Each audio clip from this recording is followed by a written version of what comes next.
Good afternoon, everyone, again. Thanks for joining us today for this webinar. Today we want to talk about financial sustainability and resilience, and also give you an update on the COVID-19 fund, the COVID-19 emergency fund that was set up by His Excellency the President, comprised of private sector members. We'll also give you some operational updates. So we'll start with the house rules. We have muted all participants so that we have a session that's as clear as possible. However, when we get to the Q&A, if you raise your hand, there's an icon on your screen where you can raise your hand. You can then ask your question. As we speak also, you can raise questions in writing in the Q&A section on your screens, and those questions we'll be able to sift through them, and when we get to the Q&A session at the end, we'll respond to your questions. But we encourage you also to raise your hand at the end when you want to speak. So today we are joined by Mucai Kunyiha, who is our Vice Chair of the Kenya Association of Manufacturers. Thank you, Mucai, for coming. Mucai is going to speak about financial sustainability and resilience as we go through this pandemic. So we'll welcome Mucai. He'll speak for about 15 to 20 minutes, and then I'll come in, speak about the fund, and give you some operational updates. Then we'll open up for Q&A. So thanks for joining, and we'll start now. Okay. Karibu. All right. Thank you. Thank you very much, and welcome everybody. It would have been nicer to meet all of you physically as we normally do, but these are the times that we live in, and we are all getting used to new technologies and speaking to each other from a social, or it's a physical distance, but we are socially connected, even if online. So I think there's a lot that has gone around on resilience and the things that we need to do. So we just thought about touching on some of those things, and I'm hoping we'll also have a lot of questions later on and contributions as well. People can give us ideas of some of the things they're doing. So I'm not necessarily speaking to you from an expert perspective, just telling you some of the thoughts that we are having and encouraging members to go through. I think we all know the difficulties and the new times that we've been in with COVID, totally unanticipated. Although if you read some of the fringe guys, we call them fringe, or I think you saw the talk by, you'll have seen the talk by Bill Gates last year or the year before, talking about a pandemic like this. So some people, it was there, but perhaps it was considered way out there, not something likely to happen, but possibly could happen. But it's now happened, and for many of us, I think we were not really waiting for it. We were not really expecting it. We didn't have SOPs for what to do with it. But now it's here, what do we do with it? So starting a bit on resilience and what resilience means. I came across an article, maybe later on we'll put it on the chat so that you can see the connection to it. It was written quite a few years ago in the Harvard Business Review about what resilience is. And the funny thing about resilience, sometimes we think, is your ability to stand against like the flow. If yesterday there was a bit of flooding in Westlands and this side, it's like, am I able to stand against that flow so that I resist it? But actually, resilience is actually your ability to change and to, because if you stand against that flow, unless you're a rock, you will actually be carried away.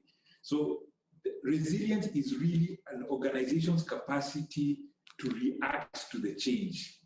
And it's not only just to react so that you survive, if it's a flood of water coming at you, it's so that you can also thrive. So you can, even as the things are changing, it's not only that I survive, but I also thrive. That as changes are happening, I can accept them, I can take them in, I have systems within me that allow me to absorb them and be able to change. I think there was a quote attributed to Darwin many years ago where he said, it's not the strongest of the species that survives or the most intelligent. It is the one that is the most adaptable to change. So currently for our businesses, as things are changing, it is our ability to be able to change, our ability to adjust to what is happening that is going to help us survive. Because if we can't adjust, the old world has gone. If we were used to selling a certain way, making things a certain way, those things may have to change. They have to change. So we now have to be able to adjust so that we can move forward. Now, resilience, basically, they say is just three things, because I'll just talk about it in brief as we move on to the finances. Just three things which we'll touch on, and hopefully we'll lead you to the article, you can look at it. One is accepting reality. And of course, I think right now, where we are a couple of weeks later, most of us have accepted reality.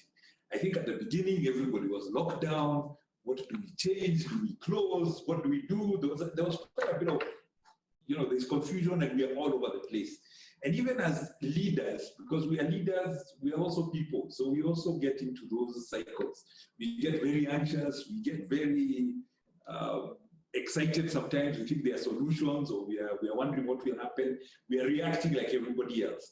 But we are the leaders. People are expecting us to give answers. So one of the key things is to accept reality and also help our people accept the reality. And the reality is that, look, it's a global pandemic. It's not just happening to us. It's happening everywhere in the world. It's happening to our competitors. It's happening to our neighboring countries. And we need to adjust to it. You just have to accept this is what it is. Then secondly is a deep belief, hopefully built on your values, that life is meaningful. So you have to, even though these things are happening to us, you kind of have to believe there is still meaning. It's not the end of the world, in other words. You have to say, this has happened, but I am still able to stick with it. I can stand and find meaning in it, that I can find a way through. Because that is important. Otherwise, people will lie down and it's over, let's close, let's move on. But you have to say that even these things, we will learn from them, we will grow from them. There is something hopeful around them. And there is a way out of it somehow. And then finally, there is something they call, in that article, is bricolage, which they call it is an uncanny ability to improvise. You have to be able to improvise. You have to be thinking and broad thinking. I think you've seen already some of the ideas we've had with people have retooled onto face masks, for instance, in the apparel sector. We've seen also the plastics, people are making different things. The way we're operating, I'm sure in all your businesses, people will give us ideas or different examples of how people have just rethought, repurposed. I think we've seen the ventilators being made, and we are hoping there is one from the automotive sector we are going to be able to see. So it's all those things that help us to say we can change, we can do something, we can imagine things and make things a little bit different. So that's what we need to think. How can we adjust? How can we change? Accepting the reality, being sure that we can get through, but then doing some changes that we need to do. So now on to a bit on the financials. I think the trick around the financials at the moment, accountants and financiers will always tell you cash is king. And it's never been more true than now, because we all know if you're not getting cash, cash can actually kill the business. So many businesses now, we are just saying, don't worry about your P&L at the moment, cash flow. Do you have enough cash to survive through the period, whatever period it's going to be? Monitoring is what is the cash and how long can you keep going? How much cash do you have that is available to you? Now, some of the businesses, I know we're in the essential sector, so I think there is some level of cash. You're still able to operate. But other businesses, we don't have the cash. The cash flows have stopped. They've come to close to zero because nobody is paying us. We can't move goods and so on. So that's when you need to start looking at that. Is really your biggest challenge. Now, beyond cash, when you go to your banks, and I think a lot of the banks have been very useful on that, is checking how, what can we do to manage our payments and our repayments. A lot of banks, I think, are very accommodative at the moment. I think if you go with a good plan and say, look, this is the reason, I think we can get greedier sometimes. We can just go and ask for them to forgive us just because it's a nice time, everybody's forgiving. we need to go because we have the need and we can explain what is happening. Similarly, cost-wise is what are the kind of costs you can cut, especially the cash-related costs. Because things like depreciation, you have your building, you're still going to have to survive. But there are things now you're buying, and we were looking at simple things like in our office, internet connectivity. So you usually have, say, 5 megabits or something. Now there is nobody in the office. Do you need 5 megabits of internet connectivity? You can reduce that so that you don't have so much cost going out. Yesterday, I think we had a very good talk with Kaizen with Giant, and I think one of the dangers also is people quickly rush to people. We are just like, let's cut the people, but it's not always the easiest solution, though for many businesses, you do have to start thinking about that and start thinking about what you would do around payroll costs. I think one of the things we've seen people are doing also is like things like pensions and benefits. You can see how you can minimize those or get some moratoriums on those.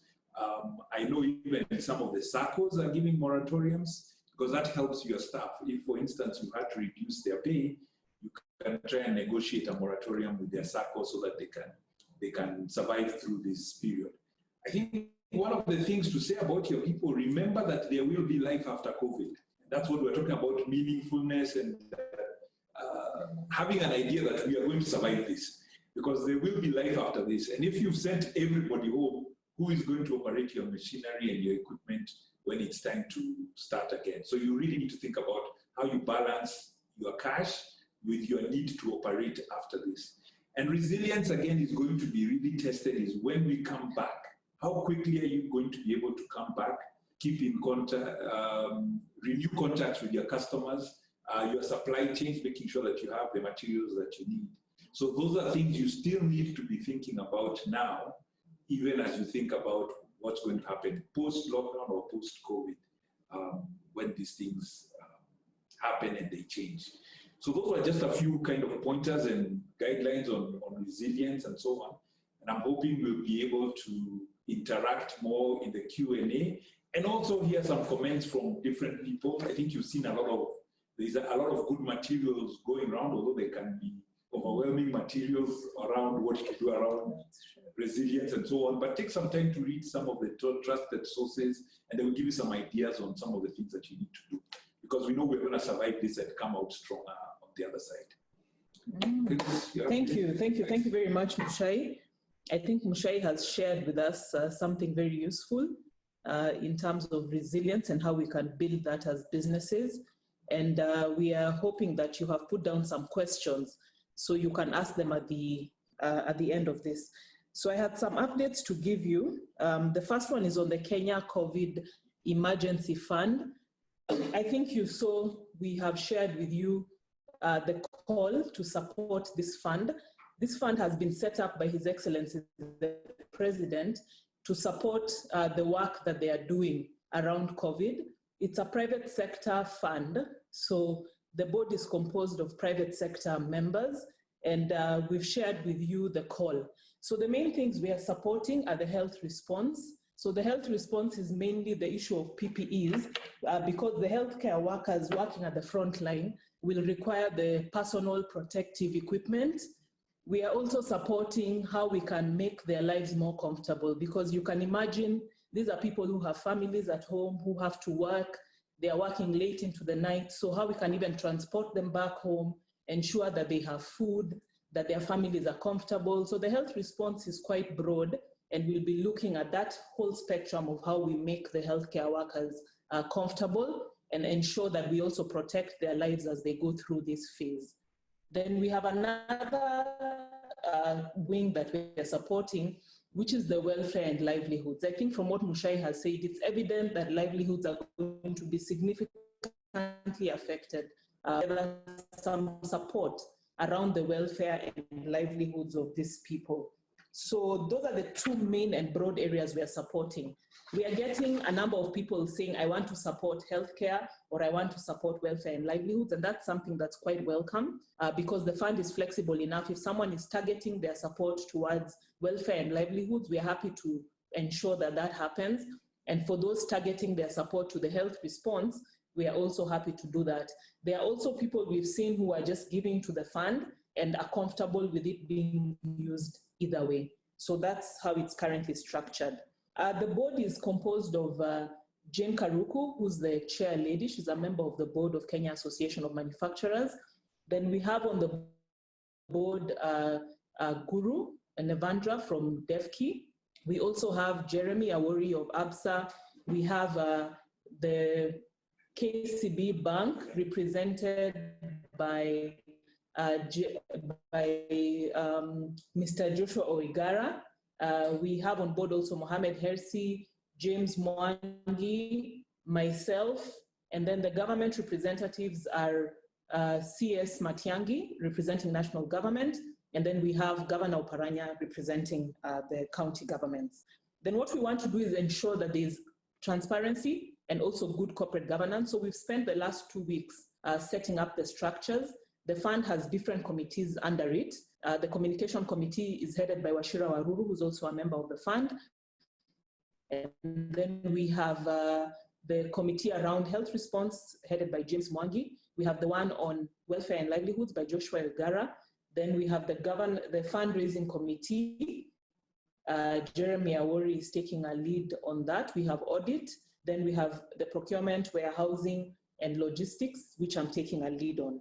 We also have, for accountability, audit firms on board, PwC, EY, and also Deloitte, who are working with us to ensure that there's assurance in the fund and that we audit all our processes and ensure that we set up the right structures.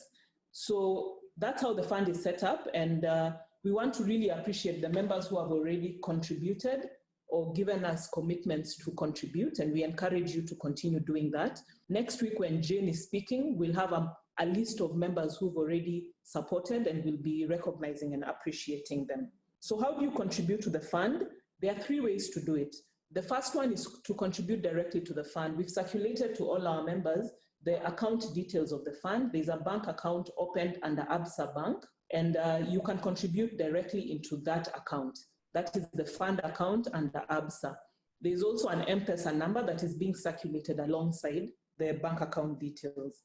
The second option you have, and some of our members have requested for that option, is to contribute through KAM. So for that one, we have opened also a separate bank account under KAM where we will collect all our members' contributions and then consolidate them and give them to the fund. So that account is up and running, and we'll be able to consolidate your contributions if you want to give through KAM. And then the third way is for those who are giving donations in kind. For the donations in kind, we've been receiving and informing the fund so that we direct the donations in kind to where they are required. So you can give in any of the 3 ways, and we encourage you to reach out to us and support this noble cause. The need is quite large, and I think the same way no one had prepared for this, even government was not prepared to deal with the extent of the impact of COVID. So the support of the private sector is going to be critical as we move along. If you want to visit the website also, there's a website that's already up. It's www.kenyacovidfund.co.ke. On the website, we'll also be publishing and publicizing all the amounts that we'll get from everyone for the purpose of transparency and accountability. So please visit the site www.kenyacovidfund.co.ke. So that's the update on the fund. Any specific questions you may have, you can reach out to us. Sally Kahyu, who's our head of corporate communication and PR, is coordinating on our end. So please feel free to reach out to her. Mucai and Sachin also at board level, and Jane are also taking a lead around the fund. I just want to add two things to that. I think for the giving, we obviously ask, and like Phyllis has said, the need is big. We ask you give as much as you can, and I know I've just talked about cash flows and the issues that you may have, but just give us as much as you can.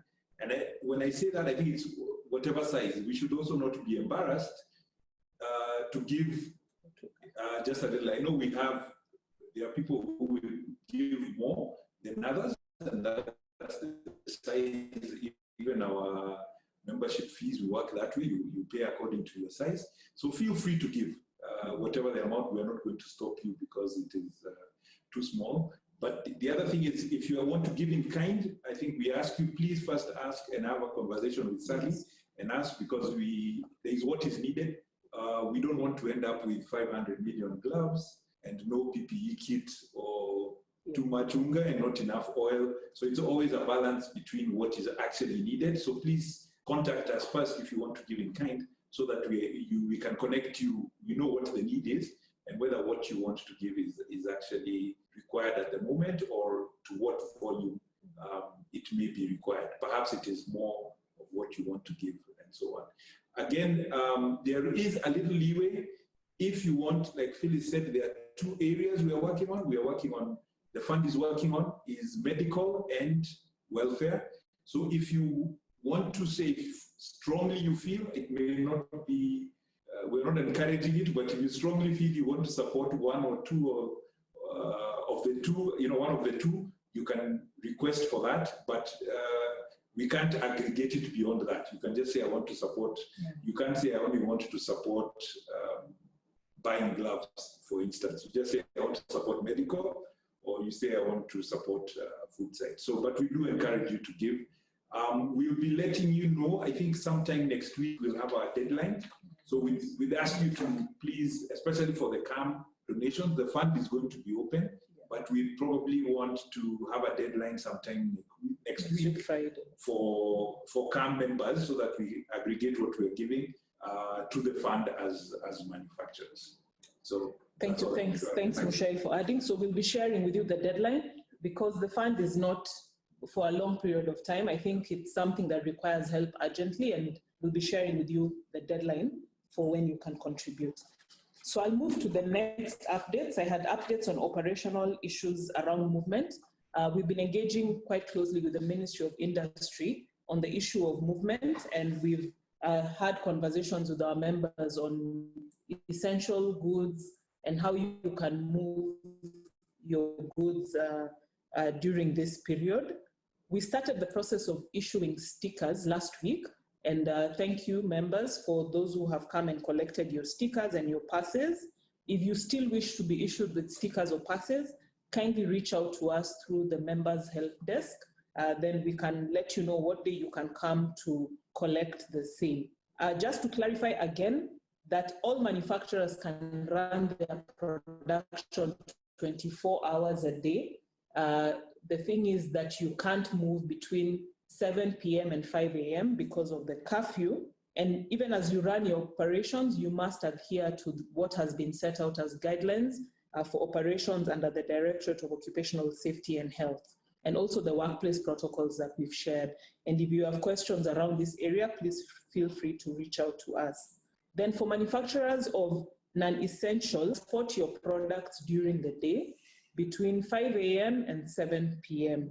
Then those who are in the essential services are the ones who can transport their products 24 hours. And also our members who are exporting goods are also transporting their products 24 hours. What you must do is collect your sticker that has been approved by the command center to enable you to do that. Then further to the above, we circulated the Public Health Rules 2020. The government gazetted those, the public health rules, the COVID-19 restriction of movement of persons and related measures through the legal notice number 50. And for this one, the rules want to provide restrictions and measures that will stop the spread of COVID. And what the notice is saying is that for the commercial vehicles, including lorries, pickups, and trucks, they can only carry one driver and no more than 3 assistants. The second thing it's saying is that the employer shall designate a driver and assistants in writing as per the form. They've attached a form, Form 1 in the schedule, and you have to designate as per that form. And upon demand by a law enforcement officer, you shall produce the prescribed documentation. So this is in addition to the stickers we are giving, you still need to fill in that form. And CS Betty has requested that we notify all our members who have stickers that they need to fill in the form and have it available if the driver is stopped by the police. So you need to issue the drivers and assistants with the duly filled form so that they are able to move with ease. Then the last item I wanted to give an update on was the workplace protocols. We know that the Ministry of Health and the World Health Organization have issued protocols and guidelines to mitigate exposure and the spread of COVID. And for operations to continue, which they are, we must ensure that we are adhering to all these guidelines so that we prioritize the health and safety for everyone. So it's imperative that companies put in place proper precautions in their area of operation, and that we practice the basic hygiene rules, which I think now have become, everyone is aware of, the issue of washing our hands or using a sanitizer, covering our mouths and nose, or sneezing into the crease of our elbows, avoiding close contact, so the social distancing, and also in case of any fevers or coughs, visiting the nearest medical center. The guidelines that we've shared, and in case anyone has the symptoms that have been outlined, like fever, cough, fatigue, body aches, you must report immediately to the line manager and the emergency response teams within the organizations, and then we'll be able to isolate the person and offer treatment and ensure that they're treated and supported. So those are some of the updates we had since last week, and we want to open up for any questions that you have. We've brought up the questions. Mucai, maybe? Yeah, we have the first question, some of the questions on the chat group, and then also there is a way you can raise your hand if you'd like to ask a question. So one of the earlier questions I saw was what does it mean to make healthcare workers comfortable? I think my wife is a healthcare worker, so information on this. The challenge they are going to have is that there is one, of course, there is PPE, which we've been talking about. How are we protecting them? Yes. And in fact, in a lot of the countries like Italy, where they've had a lot of issues with their healthcare workers getting sick, is because they didn't have the PPE and so on, and also in America. And the problem is, if the healthcare worker gets sick, then who is going to treat us? And in resource-constrained countries like ours, it's not like we have so many health workers. We don't really have many to spare. But even beyond that, you go to practical considerations. Like one of the issues they are looking at is that if a healthcare worker is working on site for during the COVID thing, can they go back home? It's one of the issues, because you are dealing with infected people, etc. So they might even have cycles where they have to live separately. You may have old people or vulnerable people in your house, so you may not be able to go back home. So they have to be accommodated somewhere and fed, and then maybe they'll have a quarantine actually after their shift, so that they can, before they head out to back to the home. So that's that kind of thing. And then of course, even things like feeding them. Normally, like our normal workplaces, maybe you are not fed because you just go out for lunch, you know, or bring your lunch. But now if you're in that place, somebody has to arrange food and that kind of thing. So there are practicalities like that that need to be sorted out. Yeah, I thought I saw Dinesh's hand up. So Dinesh will allow you to talk, and you can ask your question, Dinesh.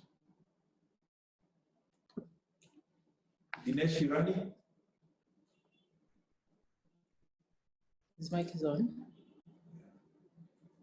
Hello, can you hear me? Hi, Dinesh. Yes, we can. Okay, hello, how are you, everyone? We're fine. Hi, it's fine. Okay, sorry, won't take too long. Just two questions. One was in regards to, maybe I missed out last week when our chairman mentioned about the 25% corporate tax, whether it would be effective for 2019 or 2020.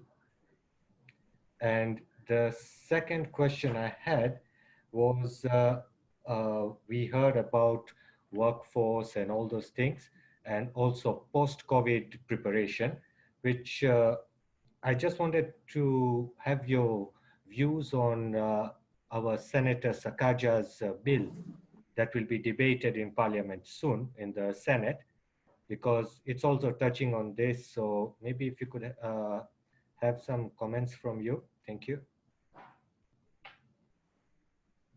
Okay, thanks, Dinesh.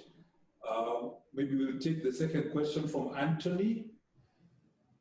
Anthony Nganga. Hi, Mucai and Phyllis. Just a question on the one is on the just clarity on the needs, because it'll be great to have a well, what do you call it, cataloged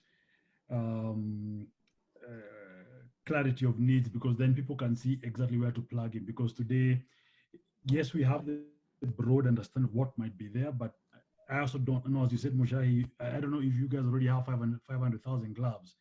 So it would almost be great to see, this is the need, is it satisfied or not satisfied?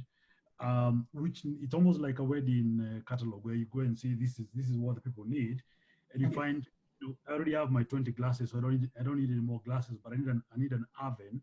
So can I get guys to contribute for an oven? Can we create clarity, because that would be very helpful. Second,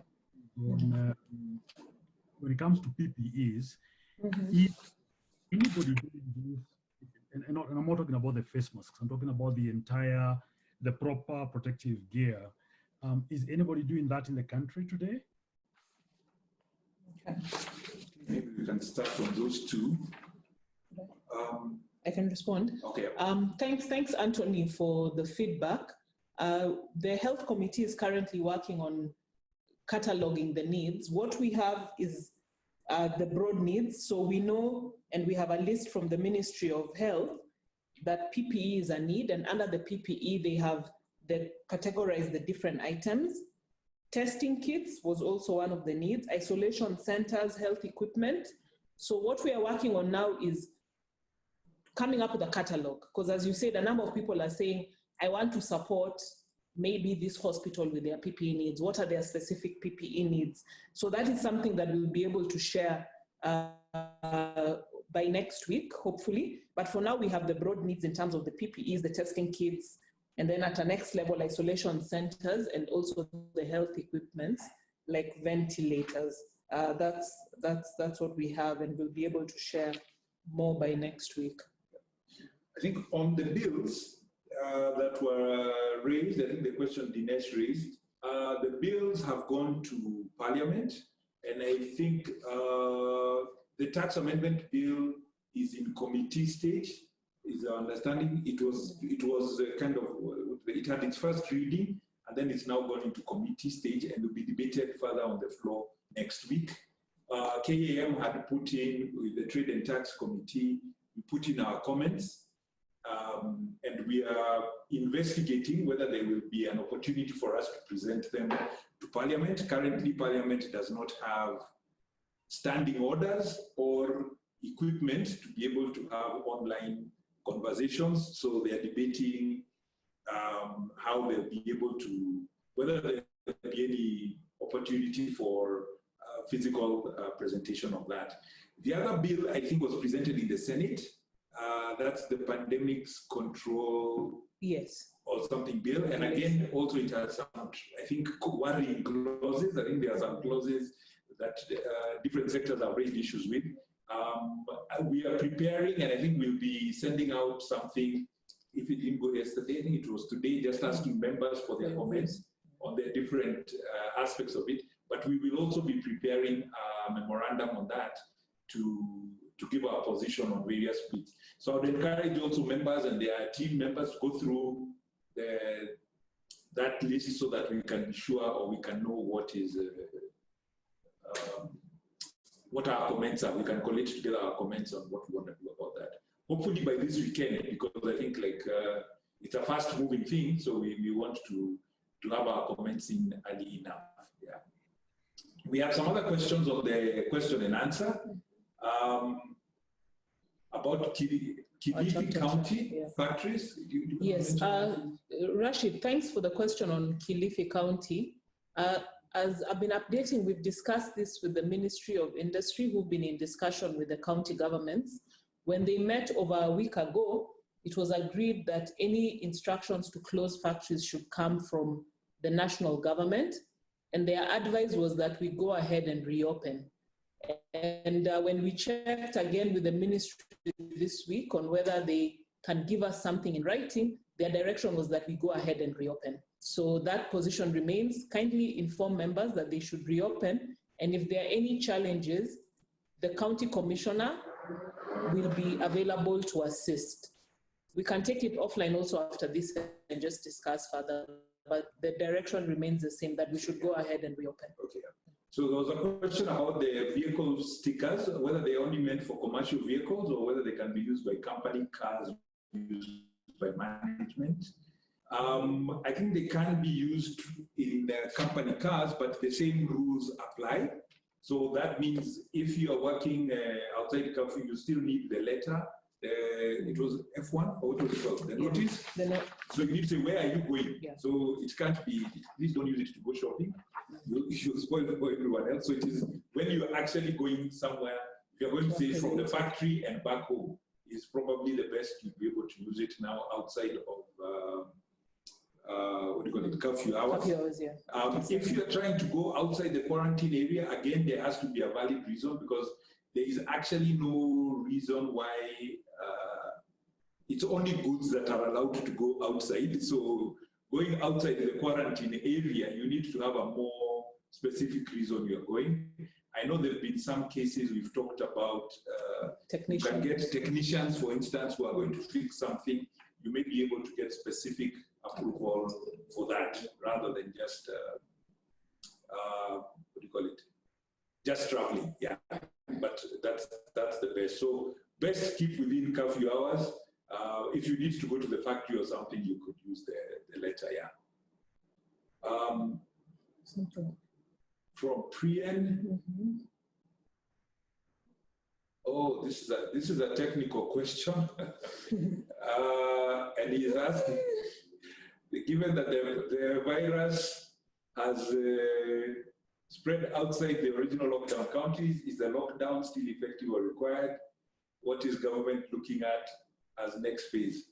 So this one, Priyan, we'll leave it to the epidemiologist and the Ministry of Health team. We actually don't know much beyond what we are hearing every day at the press conference. So let's wait to see. I think the general feeling is so far we've somewhat suppressed the numbers, which is good. Yeah. But we are definitely not out of the woods. So we are still waiting. So we are not really engaged on that side of the epidemiology and the health side. The health people are dealing with that and will give us their best advice.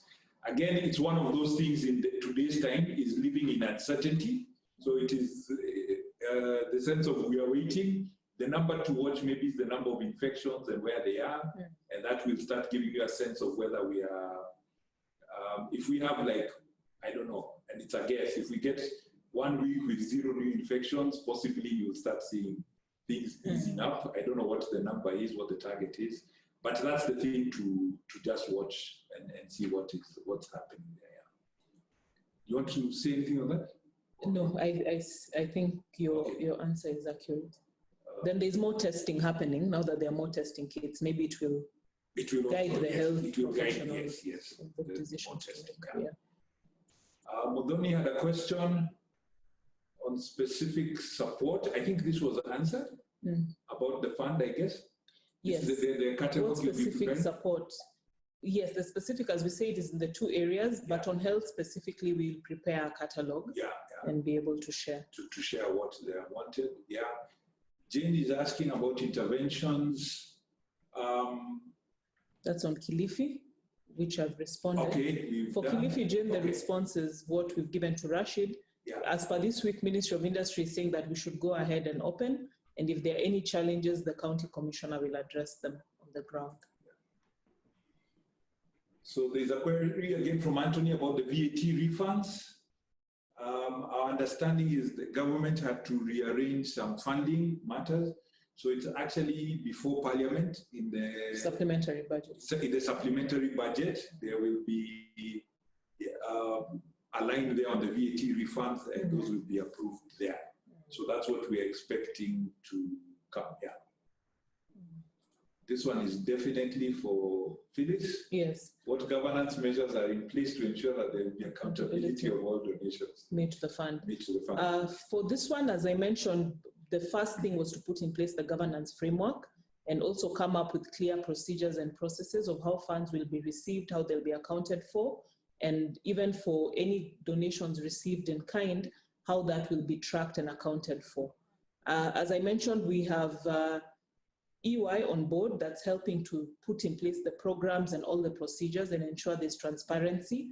We also have Deloitte that's assisting the fundraising committee and the finance side to also ensure accountability and transparency of anything that comes into the fund.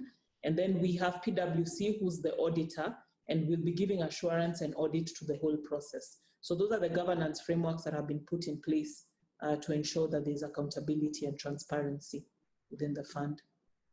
Thank you. Virenda is asking, how can we fill the sticker so that it can be used for multiple lorries, as we are hiring lorries from different transporters for transportation of biscuits? Kindly advise. I think here, Virenda, is what we were talking about earlier about resilience and changing. So we have to accept things as they are. We are going to have to limit how many people we are hiring or get passes for each For all of them. Yeah. Each lorry has to have its own pass. So currently, I think KAM has been kind enough. We are not charging for the number of stickers we are getting. There is some level of limits. Yeah. I guess we cannot give you in hundreds, but you'd rather ask for different ones for each transporter so that you are clear who your actual transporters are, because it will not be possible to switch it between lorries at this stage. Remember, you're also writing a letter which specifies the driver, his ID, and where he's going for each delivery. So it's part of those things of the changing nature of things with the resilience. I think it is an additional burden, but a necessary one in the circumstances that we operate in.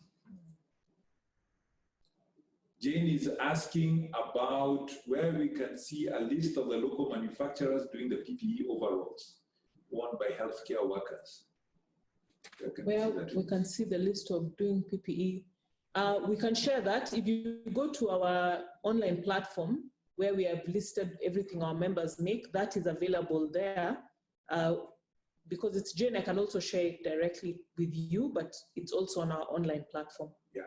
And I think if there are any other manufacturers here who are manufacturing the PPEs and would like to publicize it, we encourage you also get in touch with them. Yeah, you can. So that you get on the directory. Yeah, just get in touch through the members help desk. That's a central way, and then that information can get on the directory. If you're already making, you can then be put on and be on the help desk. And if you also need support to get KEBS approvals to make, please reach out also. Yeah, so that we can help you popularize and so on. I see there's a question here from Leonard Okello. Leonard, please ask your question. Yes, go ahead. I wanted just to just put a point across to especially Madam Phyllis Wakiaga. The organization I work for specializes in the conversion of ISO marine containers into habitable space.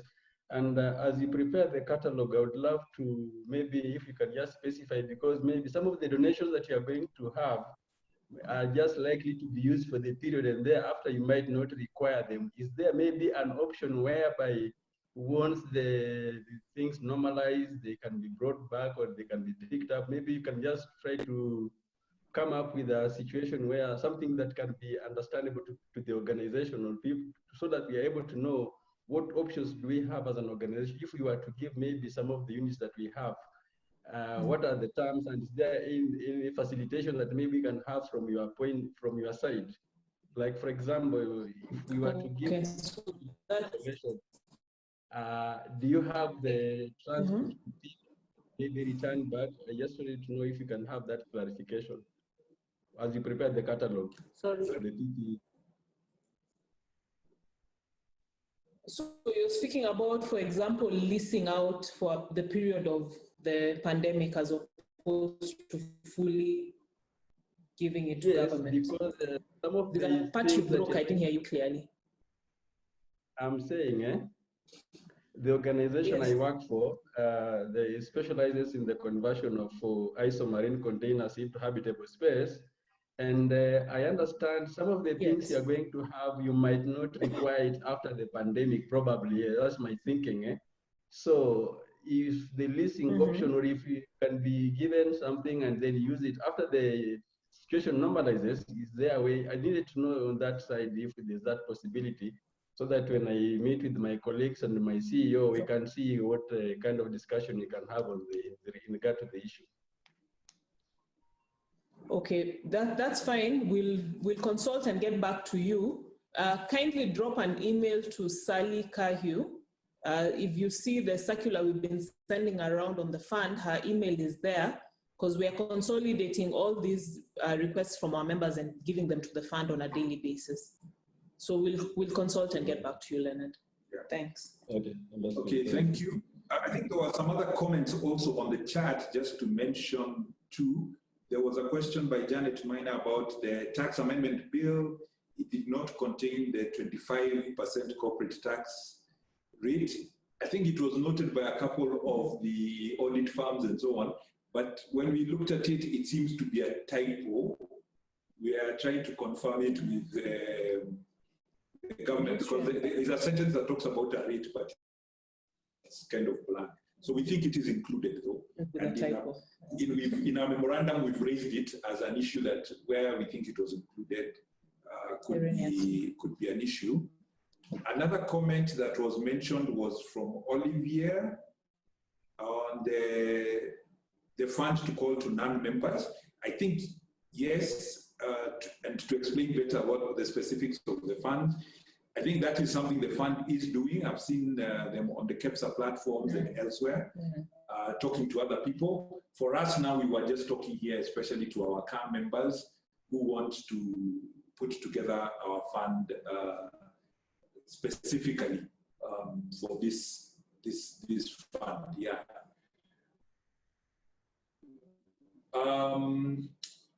There's a question here. I'm not sure it's clear. Dinesh is back with are there testing kits? Testing kits are covered under the health response. Yeah. Whether do we have enough? Not as many as we should, because there's a global, everyone is scrambling for testing kits. Yeah. So we're able to get the reagents for the cobalt machine that they're using. Yeah. And then also Kemri has been able to come up locally with a Kenyan-made reagent, which will then support in the testing. And there are more kits that came in, I think, from China this week. Yes, yeah. So there's always more needed. Yeah, we probably need very many of them. There's a question here from Abigail. You might need to elaborate the MOH samples that were requested on Monday. We're not sure what that is. Maybe you, Abigail, you can. You could speak. Could I ask you to ask that question? Abigail, if you're still there. Hello. Hi, Abigail. Yeah. I wanted to know where we are supposed to drop the PPE samples. So there was a circular that was sent out on Monday requesting for PPE samples for the government. I think let's mark that down. We'll get back to you. Yeah. Okay. Okay, sure. We'll get back to you. I think we have people on the secretariat from this. Yeah, we'll get back to you. Yeah. Okay. Responded to stickers. The stickers question we responded to. There's a Form 1 question. From what the government says. So what for the form, what is provided for under those public health rules is that the employer shall designate a driver and assistants in writing as per the attached Form 1 in the schedule. Upon demand by a law enforcement officer, they should produce the documentation. So you have to fill it for the driver. The question is whether you need one for every location, all the drop-off locations, or is one form enough? So I think, if I understand your question, is if you're going out, say, to Nyeri, you're going to stop in Moranga and Thika and maybe Kirinyaga and drop goods, whether you need one form for each. I think if you mention each, it's not too much of an issue. If you give the route, I'm assuming this is the question you need to ask. If you just need the form to get through the curfew, or the quarantine area, one form should be sufficient. If it's because it's one roadblock you need to get through. If you're thinking about, if it's a transport, although I don't know whether you'll be doing it at night, to multiple locations, then I would say you need to indicate each location, because you don't know when you're going to come across the police in between those, if you're working during the curfew hours. That's just practical, not necessarily the legal position. And what we'll do also, for some of these questions, we'll interrogate them further and we'll resend an FAQ around to everyone with responses to the questions. And just to remind you, by the way, we still have our help desk. I hope you all have the email address. Is it helpdesk@KAM? Members help desk at kam.co.ke.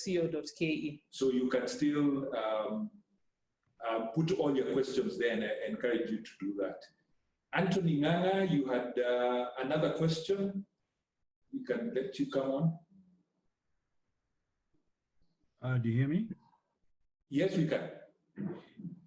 So one is a question, the other is a suggestion. So question as Phyllis, as you create the catalog of needs, is it possible to also indicate where that need is?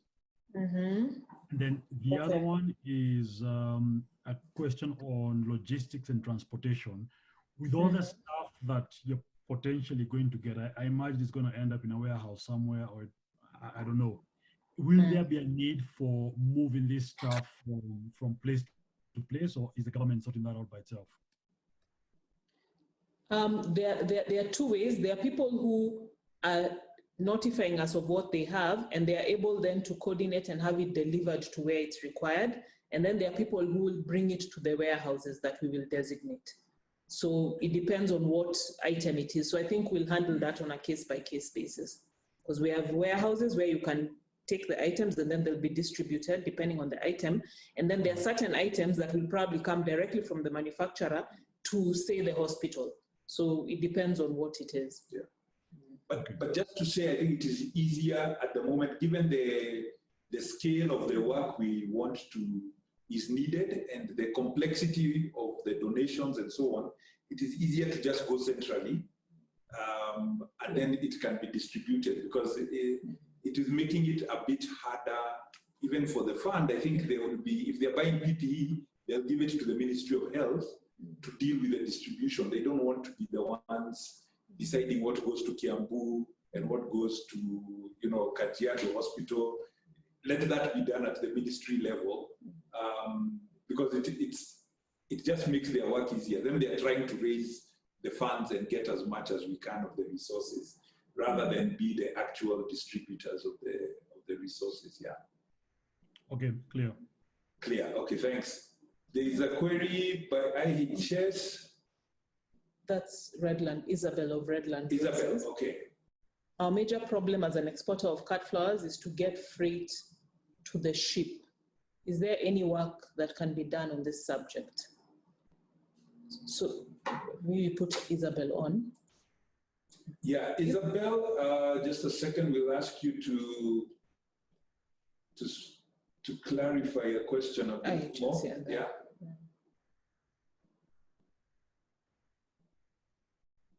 Isabel, are you on?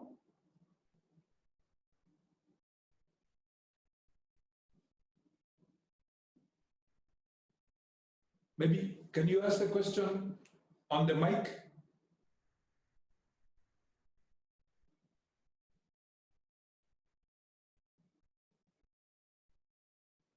Okay, we can call her after this.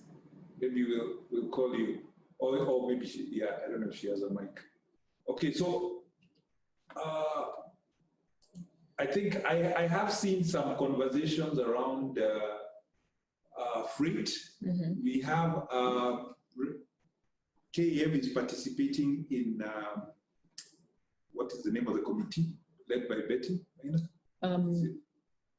Economic response. The economic response, yes. Yes. So I think there was some work going on because FPIC and the Kenya Flower Council have been on it and trying to talk about how do we increase the capacity of the, I think it's the number of, maybe it's the number of ships that are coming in that is an issue, and the cost there. So I think there is some work going on. I think I saw even today somewhere that KQ has started doing some freight on cargo. I've seen some photos on social media of them doing that. So it is an ongoing activity. I think some people are raising that issue. Yeah. But we'll call you Isabel after this, just to clarify. What the ideas are around that. So it's an ongoing issue. Okay. So I think that's it. That's it for today. Yeah. I just saw Bharat's comment. He thinks we are too dark. He can't see us. By the way, today. Don't worry, Bharat. We are smart. But we are learning this new thing, and for those who come now in the future to our boardroom, we are camera ready for what is it, online video conferencing and so on. That's what we are using at the moment. So we are thinking even beyond COVID. We talked about this actually last year for the budget for this year, but COVID has made us accelerate it, so that even now you can be able to join meetings in the future without necessarily being here. You may not be seen very clearly, but we'll get better with the technology as we move along. Okay. Yeah. So thank you everyone for joining. We promised you we'll be done in an hour. It's 1 hour later. Yeah. We appreciate your questions, your participation. Please feel free to get in touch with us through members help desk at kam.co.ke. Visit also our website. We put all the COVID updates that come through on the website, and we look forward to engaging with you further. We'll let you know the date of the next webinar. Thank you so much. We are now leaving. Yes. Asante sana. Asante sana. Thank you for your contribution, and we hope we get more ideas from you, and keep resilient out there. We are going to keep continue building this country through COVID and post-COVID. Hope to see you soon. Bye. Bye. Thanks.